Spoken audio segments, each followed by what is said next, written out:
شروع اللہ کا نام لے کر جو بڑا مہربان نہایت رحم والا ہے۔ یاسین، قسم ہے قرآن کی جو حکمت سے بھرا ہوا ہے۔ اے محمد صلی اللہ علیہ وآلہ وسلم، بے شک تم پیغمبروں میں سے ہو، سیدھے رستے پر ہو۔ یہ قرآن غالب و مہربان کا نازل کیا ہوا ہے تاکہ تم ان لوگوں کو جن کے باپ دادا کو خبردار نہیں کیا گیا تھا خبردار کر دو کہ وہ غفلت میں پڑے ہوئے ہیں۔ ان میں سے اکثر پر اللہ کی بات پوری ہو چکی ہے، سو وہ ایمان نہیں لائیں گے۔ ہم نے ان کی گردنوں میں طوق ڈال رکھے ہیں اور وہ ٹھوڑیوں تک پھنسے ہوئے ہیں، تو ان کی گردنیں اکڑی ہوئی ہیں، اور ہم نے ان کے آگے بھی دیوار بنا دی اور ان کے پیچھے بھی، پھر ان پر پردہ ڈال دیا تو یہ دیکھ نہیں سکتے۔ اور تم ان کو خبردار کرو یا نہ کرو، ان کے لیے برابر ہے، یہ ایمان نہیں لائیں گے۔ تم تو صرف اس شخص کو خبردار کر سکتے ہو جو اس نصیحت یعنی قرآن کی پیروی کرے اور رحمان سے غائبانہ ڈرے، سو اس کو مغفرت اور بڑے ثواب کی بشارت سنا دو۔ بے شک ہم مردوں کو زندہ کریں گے، اور جو کچھ وہ آگے بھیج چکے اور جو ان کے نشان پیچھے رہ گئے ہم ان کو قلم بند کر لیتے ہیں، اور ہر چیز کو ہم نے کتاب روشن یعنی لوح محفوظ میں لکھ رکھا ہے۔ اور ان سے گاؤں والوں کا قصہ بیان کرو جب ان کے پاس پیغمبر آئے، یعنی جب ہم نے ان کی طرف 2 پیغمبر بھیجے تو انہوں نے ان کو جھٹلایا، پھر ہم نے تیسرے سے تقویت دی تو انہوں نے کہا کہ ہم تمہاری طرف پیغمبر ہو کر آئے ہیں۔ وہ بولے کہ تم اور کچھ نہیں مگر ہماری طرح کے آدمی ہو، اور رحمان نے کوئی چیز بھی نازل نہیں کی، تم محض جھوٹ بولتے ہو۔ انہوں نے کہا کہ ہمارا پروردگار جانتا ہے کہ ہم تمہاری طرف پیغام دے کر بھیجے گئے ہیں، اور ہمارے ذمے تو صاف صاف پیغام پہنچا دینا ہے اور بس۔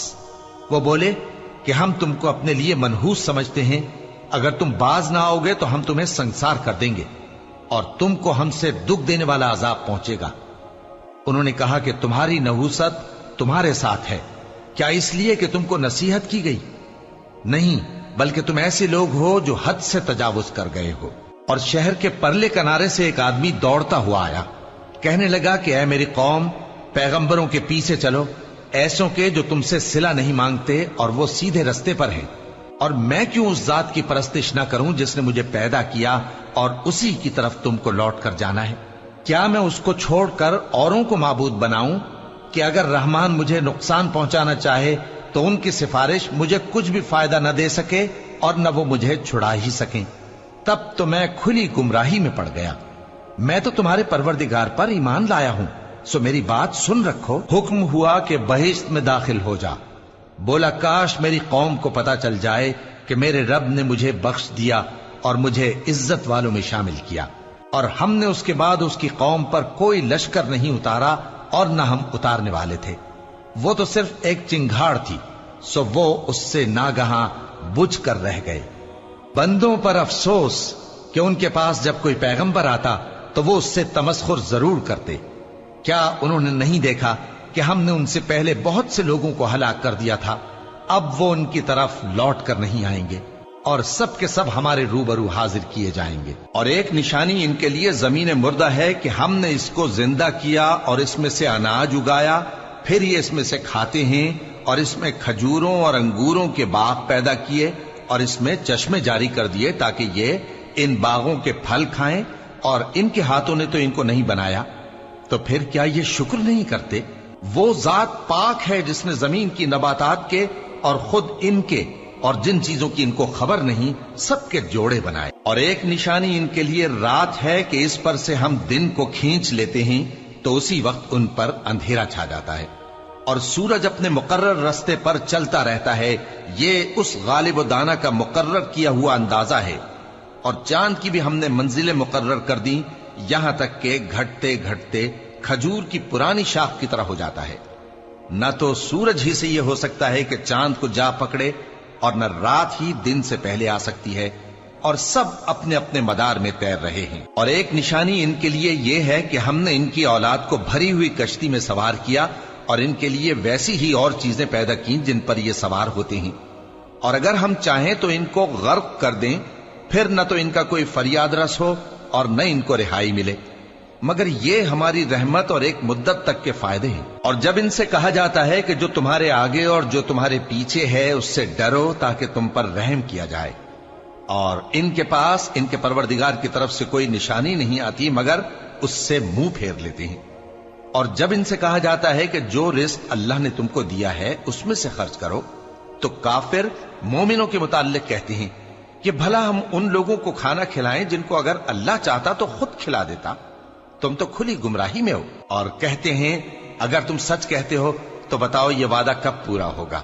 یہ تو ایک چنگھاڑ ہی کے منتظر ہیں جو ان کو اس حال میں کہ باہم جھگڑ رہے ہوں گے آ پکڑے گی، پھر نہ تو یہ وصیت ہی کر سکیں گے اور نہ اپنے گھر والوں میں واپس جا سکیں گے۔ اور جس وقت سور پھونکا جائے گا یہ قبروں سے نکل کر اپنے پروردگار کی طرف دوڑ پڑیں گے، کہیں گے ہائے بربادی، ہمیں ہماری خوابگاہوں سے کس نے جگہ اٹھایا۔ یہ وہی تو ہے جس کا رحمان نے وعدہ کیا تھا اور پیغمبروں نے سچ کہا تھا۔ وہ تو صرف ایک زور کی آواز ہوگی کہ سب کے سب ہمارے روبرو آ حاضر ہوں گے، پھر اس روز کسی شخص پر کچھ بھی ظلم نہیں کیا جائے گا اور تم کو بدلہ ویسا ہی ملے گا جیسے تم کام کرتے تھے۔ اہل جنت اس روز عیش و نشاط کے مشغلے میں خوش ہوں گے، وہ بھی اور ان کی بیویاں بھی سایوں میں تختوں پر تکیے لگائے بیٹھے ہوں گے، وہاں ان کے لیے میوے ہوں گے اور جو وہ منگوائیں گے ان کو ملے گا۔ ان کو پروردگار مہربان کی طرف سے سلام کہا جائے گا، اور وہ فرمائے گا کہ گناہ گارو تم آج الگ ہو جاؤ۔ اے آدم کی اولاد، کیا میں نے تم سے کہہ نہیں دیا تھا کہ شیطان کو نہ پوجنا، وہ تمہارا کھلا دشمن ہے، اور یہ کہ میری ہی عبادت کرنا یہی سیدھا رستہ ہے؟ اور اس نے تم میں سے بہت سی خلقت کو گمراہ کر دیا تھا، تو کیا تم سمجھتے نہیں تھے؟ یہی وہ جہنم ہے جس کے تمہیں دھمکی دی جاتی تھی، جو تم کفر کرتے رہے ہو اس کے بدلے آج اس میں داخل ہو جاؤ۔ آج ہم ان کے منہوں پر مہر لگا دیں گے اور جو کچھ یہ کرتے رہے تھے ان کے ہاتھ ہم سے بیان کر دیں گے اور ان کے پاؤں اس کی گواہی دیں گے، اور اگر ہم چاہیں تو ان کی آنکھوں کو مٹا کر اندھا کر دیں، پھر یہ رستے کو دوڑیں تو کہاں سے دیکھ سکیں گے؟ اور اگر ہم چاہیں تو ان کی جگہ پر ان کی صورتیں بدل دیں، پھر وہاں سے وہ نہ آگے جا سکیں اور نہ پیچھے لوٹ سکیں۔ اور جس کو ہم بڑی عمر دیتے ہیں تو اسے تخلیق میں اوندھا دیتے ہیں، یعنی اسے بچپن کی کمزوری والی حالت کی طرف لوٹا دیتے ہیں۔ تو کیا یہ سمجھتے نہیں؟ اور ہم نے ان کو یعنی اپنے پیغمبر صلی اللہ علیہ وآلہ وسلم کو شعر گوئی نہیں سکھائی، اور نہ وہ ان کو شایع ہی ہے، یہ تو محض نصیحت ہے اور صاف صاف قرآن ہے، تاکہ اس شخص کو جو زندہ ہو خبردار کرے اور کافروں پر بات پوری ہو جائے۔ کیا انہوں نے نہیں دیکھا کہ جو چیزیں ہم نے اپنے ہاتھوں سے بنائیں ان میں سے ہم نے ان کے لیے مویشی پیدا کر دیے اور یہ ان کے مالک ہیں، اور ان کو ان کے قابو میں کر دیا تو کوئی تو ان میں سے ان کی سواری ہے اور کسی کو یہ کھاتے ہیں، اور ان میں ان کے لیے اور فائدے اور پینے کی چیزیں ہیں، تو کیا یہ شکر نہیں کرتے؟ اور انہوں نے اللہ کے سوا اور معبود بنا لیے ہیں کہ شاید ان سے ان کو مدد پہنچے، مگر وہ ان کی مدد کی ہرگز طاقت نہیں رکھتے، اور وہ ان کی فوج بنا کر حاضر کیے جائیں گے تو ان کی باتیں تمہیں غمناک نہ کر دیں۔ یہ جو کچھ چھپاتے اور جو کچھ ظاہر کرتے ہیں ہمیں سب معلوم ہے۔ کیا انسان نے نہیں دیکھا کہ ہم نے اس کو نطفے سے پیدا کیا، پھر وہ تڑاک پڑاک جھگڑنے لگا اور ہمارے بارے میں مثالیں بیان کرنے لگا اور اپنی پیدائش کو بھول گیا، کہنے لگا کہ جب ہڈیاں بوسیدہ ہو جائیں گی تو ان کو کون زندہ کرے گا؟ کہہ دو کہ ان کو وہ زندہ کرے گا جس نے ان کو پہلی بار پیدا کیا تھا، اور وہ ہر طرح کی تخلیق کو جانتا ہے، وہی جس نے تمہارے لیے سبز درخت سے آگ پیدا کی، پھر تم اس کی ٹہنیوں کو رگڑ کر ان سے آگ نکالتے ہو۔ بھلا جس نے آسمانوں اور زمین کو پیدا کیا، کیا وہ اس بات پر قادر نہیں کہ ان کو پھر ویسے ہی پیدا کر دے؟ کیوں نہیں؟ اور وہ تو سب کچھ